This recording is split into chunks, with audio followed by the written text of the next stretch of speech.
बिस्मिल्लाहिर्रहमानिर्रहीम।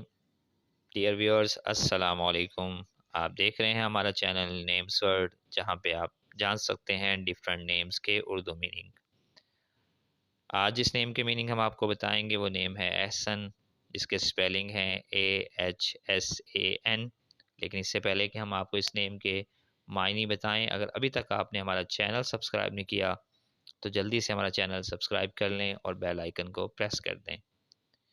आइए हम आपको बताते हैं कि एहसन नाम के क्या मायने हैं उर्दू में।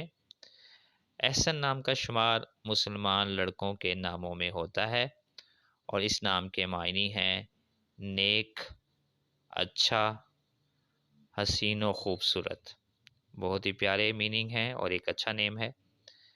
अगर आप किसी भी नेम के मायने जानना चाहते हैं तो जल्दी से हमारे वीडियो के नीचे कमेंट्स में हमें वो नेम लिख के भेजें।